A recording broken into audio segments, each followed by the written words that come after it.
Salam tumbuh bersama. Bersama saya Zainuddin akan membahas APBD Sumbawa Selalu Mimi ke Pusat. Kesempatan ini saya bahas tentang APBD perubahan tahun 2023. Apakah setelah dilakukan perubahan ada kemajuan untuk menutup defisit anggaran, atau apakah APBD perubahan menerima pendapatan asli daerah dalam jumlah besar, atau hanya sebagai praktik geser-geser anggaran atau penyesuaian? Lalu sektor mana yang menjadi prioritas pada APBD perubahan Sumbawa 2023? Ikuti ulasan selengkapnya.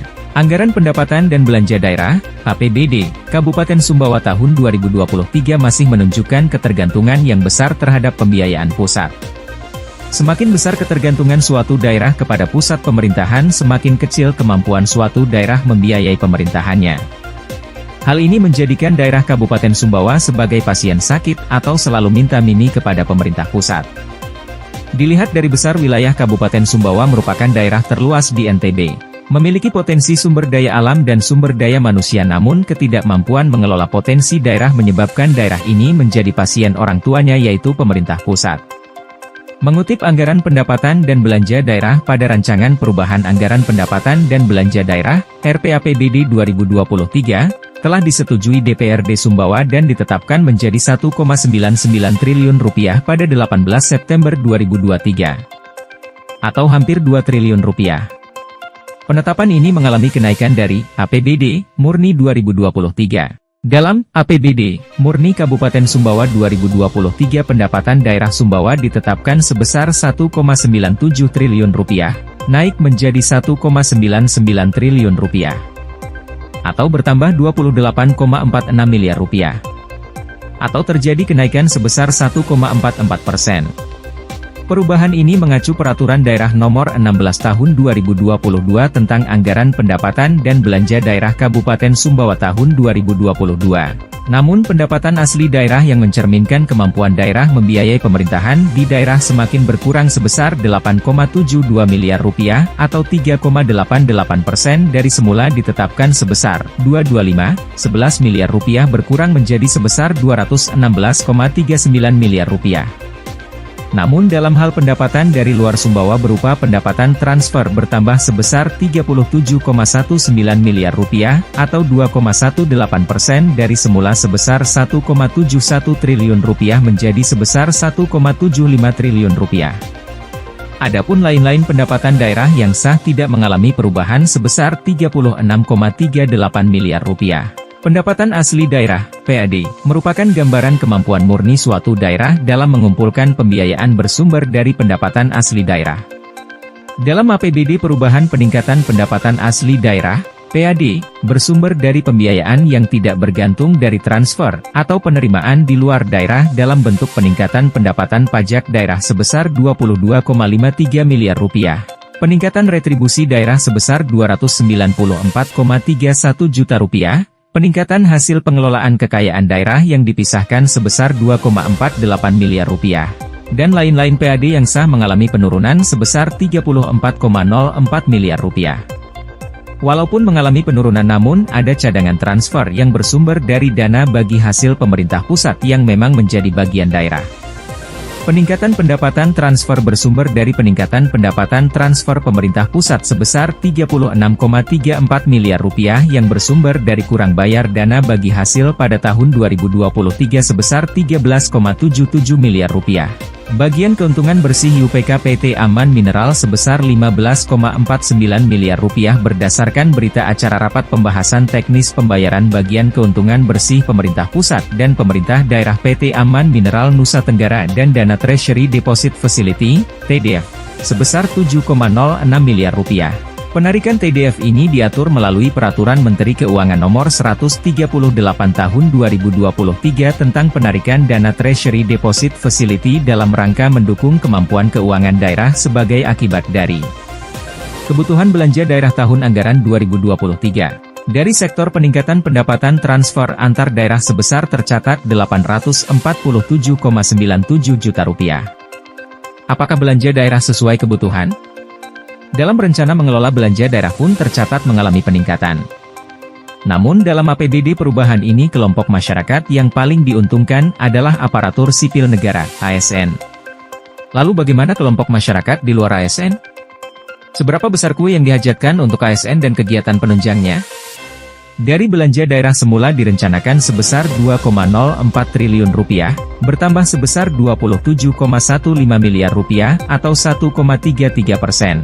Sehingga belanja daerah setelah perubahan menjadi sebesar Rp2,07 triliun dari semula direncanakan sebesar Rp1,48 triliun, bertambah sebesar Rp27,16 miliar atau 1,83%, sehingga menjadi sebesar Rp1,51 triliun.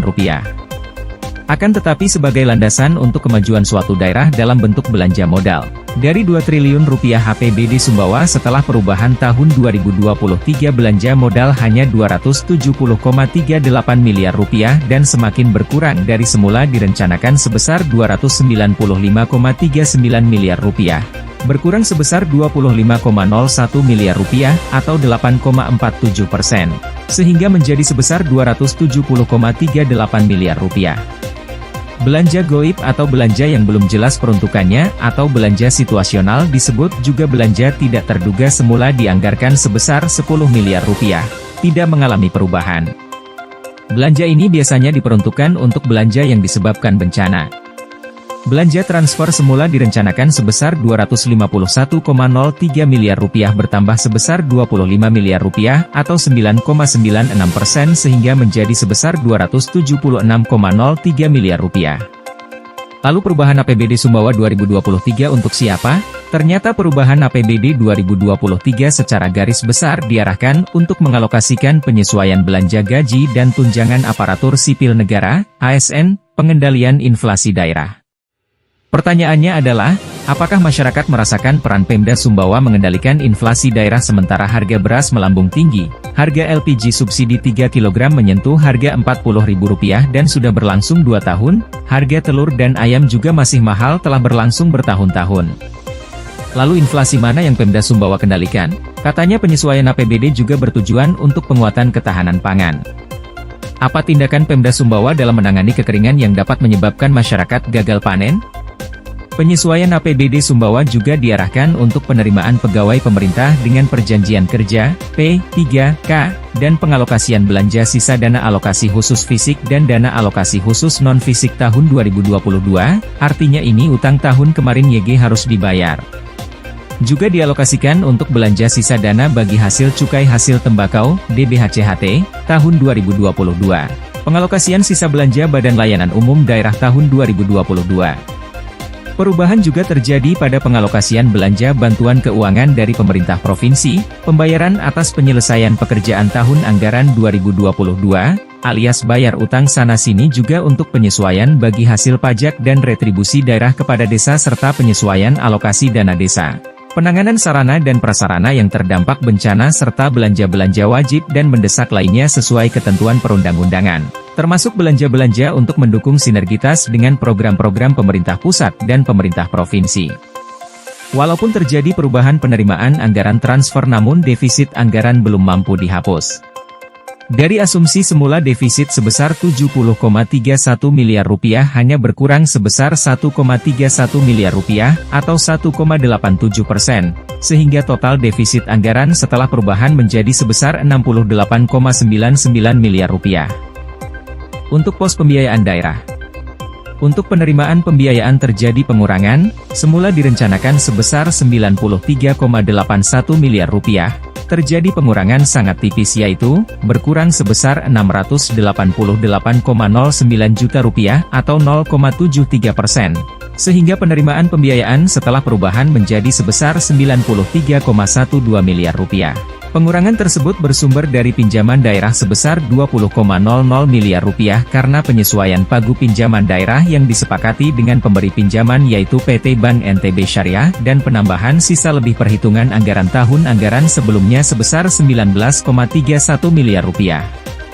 Berbeda dengan penerimaan yang berkurang akan tetapi pengeluaran pembiayaan semakin bertambah dari semula dianggarkan Rp23,50 miliar, bertambah sebesar Rp623,88 juta atau 2,65%, sehingga pengeluaran pembiayaan setelah perubahan menjadi sebesar Rp24,12 miliar.